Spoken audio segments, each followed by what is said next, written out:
Bonjour à tous et à toutes, j'espère que vous êtes en pleine forme aujourd'hui. Bienvenue sur votre chaîne KS Engineering, la chaîne du génie civil. Après une longue période de pause, nous nous retrouvons pour parler de ce qui nous passionne tous, le génie civil. Alors, comme vous le savez, nous avons commencé la formation sur l'acharpement métallique. Alors, on a eu à faire la modélisation, on a analysé les résultats, on a fait le calcul des profilés, on a commencé le calcul d'assemblage sur robot. Donc, on a fait l'assemblage d'un puits articulé. Donc, aujourd'hui, on va passer à faire l'assemblage d'un angle de portique, c'est-à-dire assemblage poteau-poutre. Donc, avant même de commencer la vidéo, je voudrais vous remercier énormément. Voilà, aujourd'hui, nous avons atteint un cap très important. La communauté est devenue très grande et ceci grâce à vous. Donc, nous ne saurions vous remercier pour cela. Donc, et nous vous rappelons encore une fois, pour ceux qui veulent des formations plus poussées, nous sommes disponibles. Vous pouvez nous contacter ou alors si vous avez des projets sur lesquels vous souhaitez avoir notre avis, nous pourrions vous accompagner, que vous soyez architecte ou un particulier. Donc, on va commencer la vidéo d'aujourd'hui avec le calcul d'assemblage d'un angle de portique. Il faut noter que l'assemblage sur robot n'est pas vraiment, pour moi, c'est pas trop pratique. Il y a d'autres logiciels que je vais vous montrer par la suite avec lesquels vous pourrez faire un bon assemblage. Je ne remets pas en cause l'assemblage avec robot, mais je ne le trouve pas pratique. Je n'ai pas une aisance de manipulation. Alors, pour faire cet assemblage, on va sélectionner un nœud, comme ça. Par exemple, on va sélectionner ce nœud, d'accord? Donc, on a sélectionné des nœuds. Non, nous, on va sélectionner un seul nœud. Donc, alors pour cela, je vais faire une bonne rotation pour sélectionner un seul nœud. Donc, je sélectionne ce nœud. Voilà, le nœud 21. Je sélectionne la poutre et le poteau. Ça, c'est la démarche. Comme ça, je vois que j'ai bien sélectionné un nœud parce que c'est un nœud qu'on va assembler. Et les deux éléments à connecter, ce sont les 12 et les 14. Par la suite, ce qu'il faut faire, c'est tout simplement aller sur dimensionnement. Ensuite, dimensionnement, assemblage assis. Donc, vous voyez qu'il me montre en fait la mémoire, c'est-à-dire les assemblages que j'ai déjà effectués, il me montre en fait. Donc, j'ai déjà fait l'assemblage d'un puits articulé et j'ai fait l'assemblage d'un angle portique également. Donc, ce qu'on va faire, puisque notre nœud ici, c'est le nœud 21. Donc, je vais créer, vous venez ici, créer un nouvel assemblage de la structure. Je vais cliquer là et automatiquement, il me met le nœud 21. Donc, c'est celui-là que nous, on va assembler. Très bien. Ensuite, je vais venir sur la partie géométrique. Vous avez vu quel est le type d'assemblage. Vous savez qu'aujourd'hui, on a les deux assemblages qui sont les plus réputés dans le monde. C'est l'assemblage boulonné et l'assemblage soudé. Ce sont des assemblages mécaniques. Donc, nous, on va partir avec le boulonné qui est le plus pratique. Voilà. Bien que dans le boulonné, on a aussi des éléments à souder. C'est-à-dire, par exemple, si on prend des platines, si on prend par exemple des raidisseurs, ce sont les éléments à souder. Donc, ici, on travaille avec la barre numéro 14, il me montre les éléments. Par la suite, ici, moi, je vais dire que je veux le même matériau pour tous les éléments. Donc, pour me simplifier la vie, on va utiliser le E28. Pourquoi ici on parle de E? Parce qu'on travaille avec le CM66. Par contre, si on travaille avec l'Eurocode, vous allez voir qu'il va nous dire S. Donc, ça va changer de dénomination en fait. Ça va changer de nomination. Donc, je vais mettre le E28. Donc, le E28. Par la suite, ici, voici les composantes. Ici, on a la poutre. On a ici un angle alpha qui monte. On a la vue en 2D. Ici, on a la connexion, comme ça. Ça, c'est la poutre. Et la connexion, c'est très important ça. Il faut savoir que la connexion va se faire sur les ailes du poteau. Ça veut dire, lors de notre dimensionnement, si vous avez mal placé le poteau, vous allez vous retrouver à faire un assemblage sur une âme, ce qui va fragiliser le poteau. Parce que la poutre aussi, elle a tendance à cisailler de façon verticale et de façon verticale. Donc ça, c'est très important. Ensuite, une fois que nous avons faire cela, on va passer à la platine.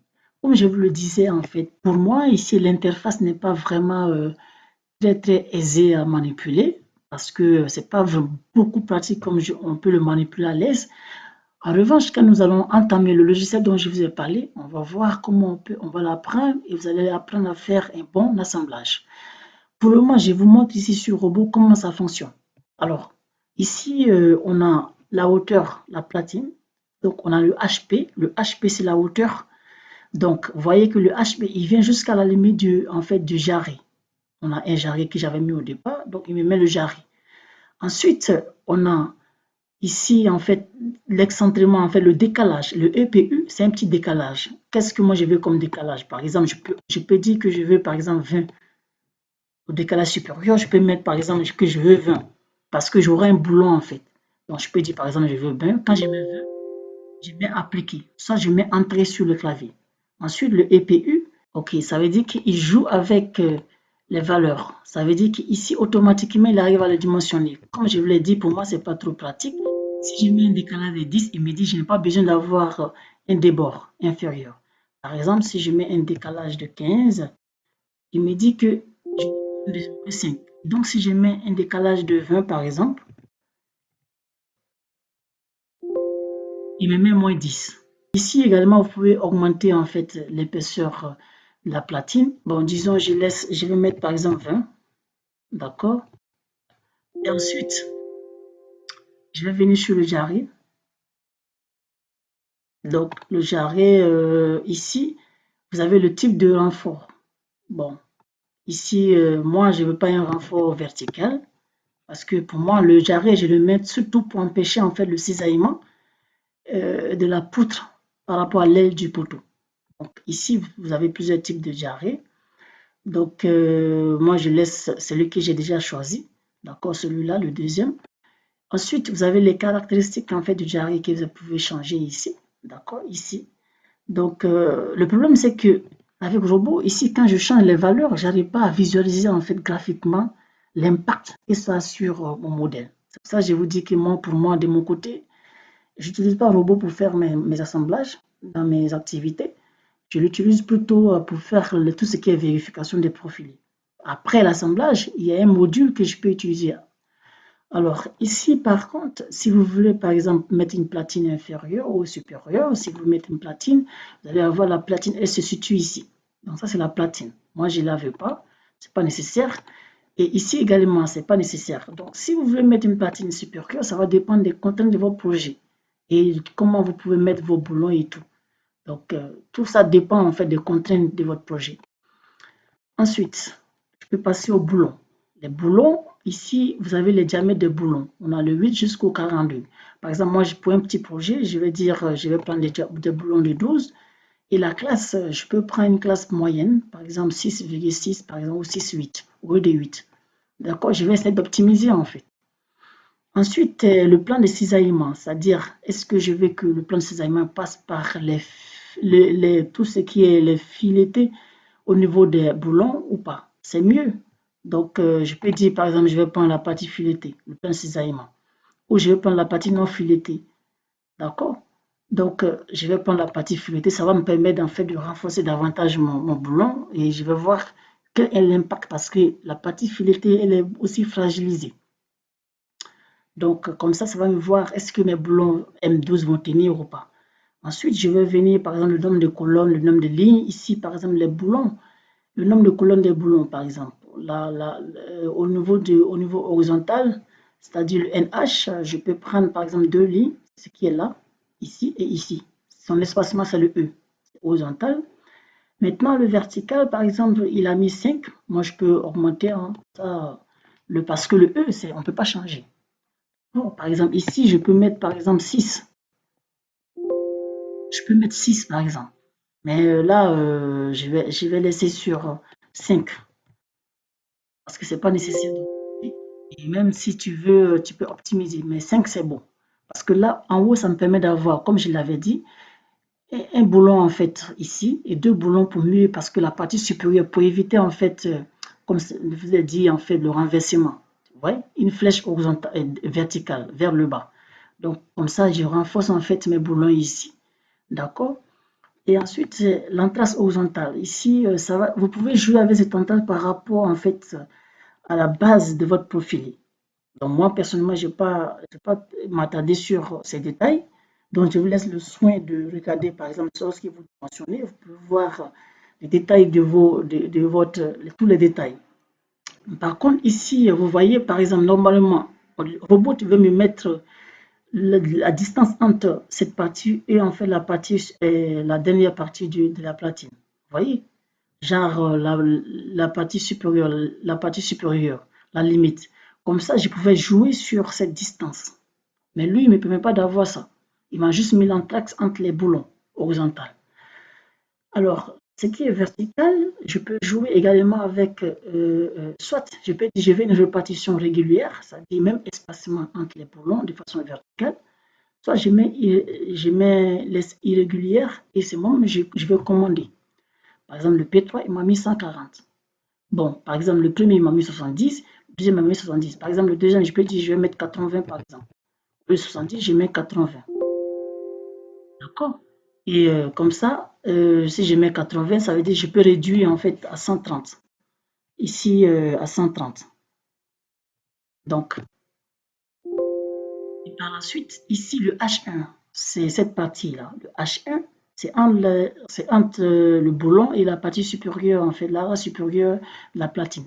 Donc, qu'est-ce que moi je vais faire? Je vais dire, par exemple, je vais mettre, au lieu de 53, je vais mettre un nombre connu, simple, 50 par exemple. Par la suite, je peux mettre symétrie, c'est-à-dire que ce que j'ai en haut, j'ai la même chose en bas. Donc, si je mets symétrie, vous voyez ce qu'il m'a mis. Non, je ne vais pas mettre symétrie. Donc, je ne vais pas mettre symétrie et donc je laisse mes 50. Très bien. Ensuite, je vais venir sur le raidisseur. Voilà, les raidisseurs, c'est ça, c'est les éléments qu'on met au niveau en fait de l'âme du poteau, c'est pour le renforcer. Donc, voici les raidisseurs ici et un autre raidisseur ici. Donc, ici, vous pouvez également changer en fait l'épaisseur et tout. Et ensuite, vous pouvez changer le type de raidisseur que vous voulez. Par exemple, si vous ne le voulez pas comme il est, horizontal, vous pouvez choisir celui-là qui sera vertical comme ça et placer un comme ça. Comme je le dis, tout va dépendre des contraintes de votre projet et des contraintes de votre dimensionnement des charges, des efforts appliqués. Par exemple, si vous faites le dimensionnement que c'est pas stable, alors vous pouvez faire rajouter certaines choses pour équilibrer. Par exemple, si vous avez des moments qui sont élevés et tout, vous pouvez rajouter certaines choses pour équilibrer en fait le poteau, l'assemblage. Par la suite, on a la soudure. La soudure également, vous pouvez changer les épaisseurs.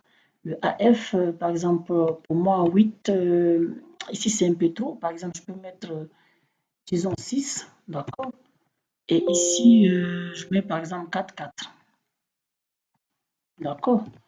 Je mets 4, 4. Le AS et le AF, donc je mets 4, 4, d'accord? Alors, je mets le 4, 4, je mets entrée. Et je mets 4, je mets entrée. Très bien. Ensuite, j'ai les paramètres réglementaires. Les paramètres réglementaires, il faut dire que en fait, le dimensionnement de la charge. Donc, est-ce qu'on veut euh, le dimensionner avec la méthode plastique ou la méthode élastique? Bon, il faut dire que c'est mieux de le dimensionner avec la méthode plastique pour atteindre sa pleine capacité de rotation. Ensuite, ici, il y a la méthode de vibration de lame du poteau. Bah, vous pouvez choisir la méthode CM66, non à travers le CM66 ou la recommandation en fait. C'est une recommandation française. Donc, nous, on va laisser cette recommandation. Tout compte fait, vous pouvez changer pour travailler le CM66 pour voir la différence entre les deux. Et enfin, il y a le coefficient de frottement des boulons. Ça, c'est un paramètre par défaut qu'il me donne. Et ensuite, je mets appliquer. Donc, une fois que j'ai mis appliquer, je mets OK. Quand je mets le OK, il faut voir, il y a ici le dimensionnement d'assemblage de la structure. Je peux prendre cet élément, d'accord? Je peux faire le dimensionnement ici, c'est-à-dire il m'a mis le nœud qui est le nœud 21. La liste d'assemblage, c'est le 6, d'accord? Et ensuite, la vérification d'assemblage, la limite d'assemblage, ici le cas de charge. Moi, par exemple, je vais dire, je vais travailler la pondération et je vais prendre ici, par exemple, je vais prendre tous les cas de charge, que ce soit l'ELU, les combinaisons, l'ELU jusqu'à l'ELS. Et je prends ici et je fais entrer.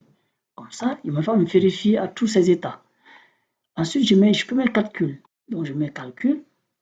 il m'a calculé, ça passe pas. Donc, ça passe pas. Où est-ce que ça ne passe pas? Il faut des boulons. Donc, ça veut dire qu'au niveau des boulons, il y a un problème.